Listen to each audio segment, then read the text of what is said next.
Hey, it's Mrs. J here. Welcome to my first series, It's the Little Things, Enhancing Your Virtual Classroom One Simple Step at a Time. In the multiple videos that I will release in this series, I will be going over simple but effective little things that you can be doing in your virtual classroom in order to enhance it. Today, I'm going to be talking about designing directions. Let's get started. In this video, I'm going to cover two main things. Number one, why direction design matters and how it can impact your classroom. And then number two, I'm going to show you how using boxing and Bitmojis can enhance your virtual class. So, why does it matter?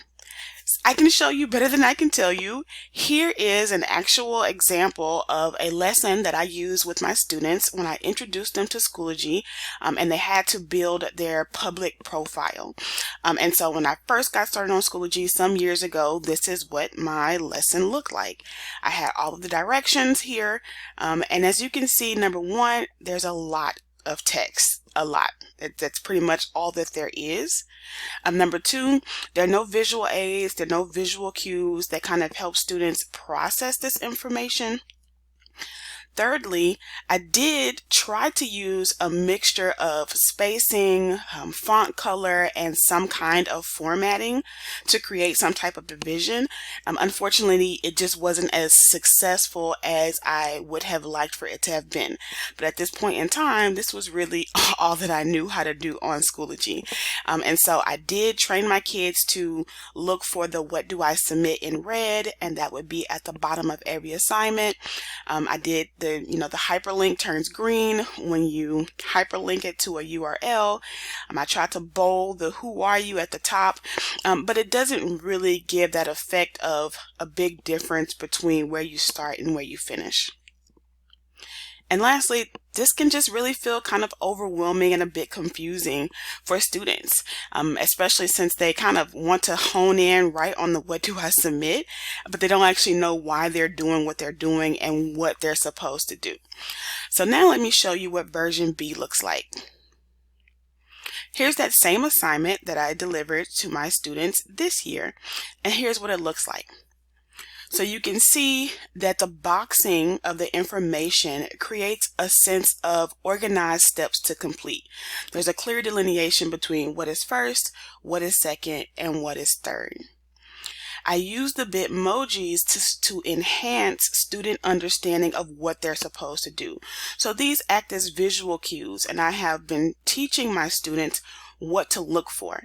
So the who me kind of goes with this idea of who are you, and other people really do want to know more about you. When it comes to the video that students are supposed to watch, I always use the same Bitmoji of me sitting in the chair with the remote control, indicating that there's something to watch.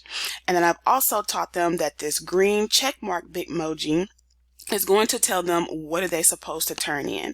I use a lot of completion rules, and so they're always looking for that little green check once they know that they're done with the assignment, and so I like using this Bitmoji to reinforce that ideal.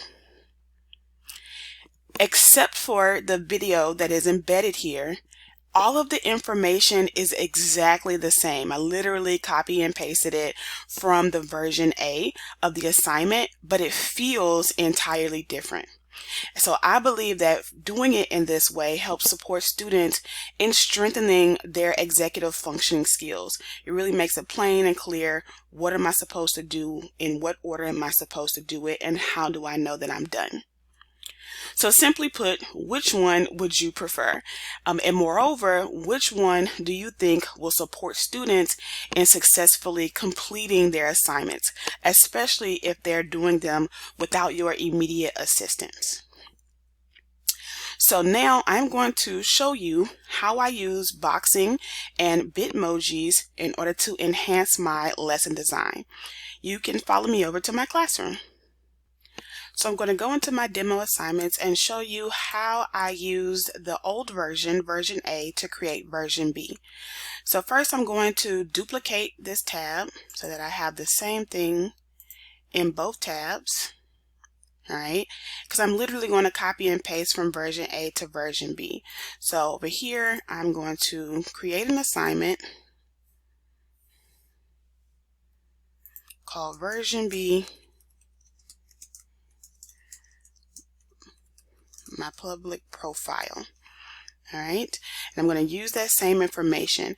Now, before I start, I'm going to insert a table, and because this assignment has 3 steps, I'm going to insert a table that is 2 by 3. All right, and I just like to drag it out a little bit so I can better see the delineation of the boxes. So I'm going to start by inserting my Bitmojis. I like to start there, just so I can have a good picture of how I'm going to set it up. So I'm going to click in the first box, go to Insert Content, and I have these Bitmojis set up in a folder. So I'm going to attach it, and I am going to go to my Bitmoji folder, and I'm going to look for the one that I want, and I use the Who Me to start. So I insert there. I use the same sizing for all of my Bitmojis, so I click on it. I'm going to click on the little icon here, and I always go with 200 by 200. For me, I just like that sizing. It's big enough to stand out, but not so big that it takes up all of the space. So now I'm going to go to the second box, and in my second box, I'm going to do that same process of inserting a photo. And I'm going to look for the photo of me in a chair. So I think that one may be somewhere else. There we go. Watching in a chair. I'm going to open it. Same process. I'm going to click on the photo, and I'm going to resize it to my preferred size. I would suggest you play around with yours, figure out what you like, what feels good to you. And I'm going to do the third one. And I'm going to insert that image once more, and I'm going to find my check mark Bitmoji. There we go, my check mark. Same thing, I'm going to resize it so they're all the same size. Okay. Now, here's what I like to do. Once I have my Bitmojis in here, I like to click on Create. Create is what I use as my save button, because one too many times I have accidentally clicked on the X button or something else and have come back and have lost all of my work. So I like to save often. So when I open it back up, I see here where my Bitmojis are, and now I'm going to add my text. So I'm going to go back to the editing function. And I'm simply going to go over to version A in my first tab. And I'm going to copy and paste this text straight from the assignment. Right click and copy, going over here, and I'm just going to Control V to insert.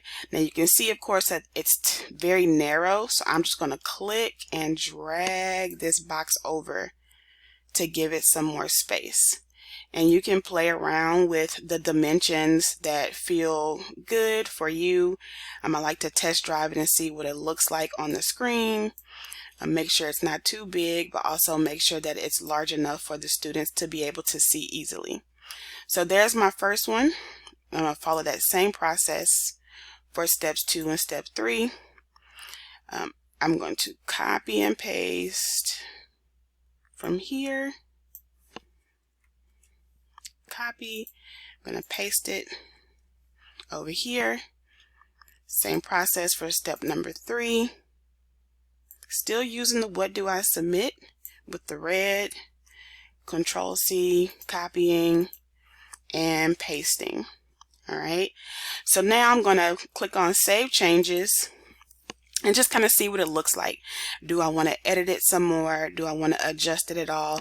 I feel like these boxes are a little bit big, so I would go in and I would just kind of play around with the resizing and the spacing until I felt like it fit a comfortable size. But you can do that just by playing around with the sizing and the spacing of the boxes.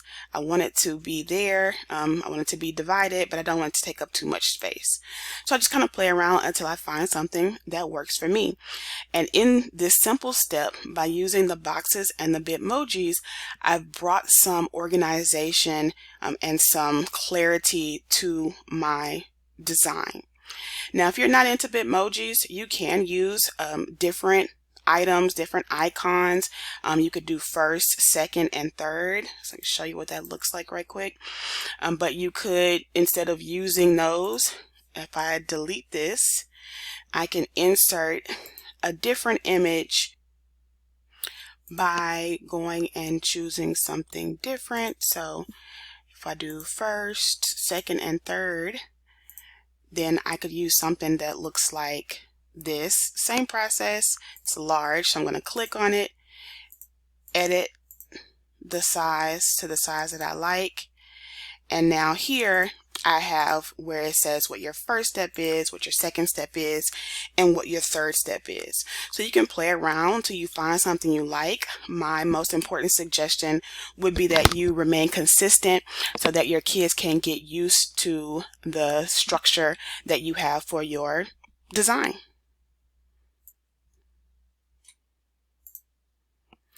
So I hope that that was useful for you.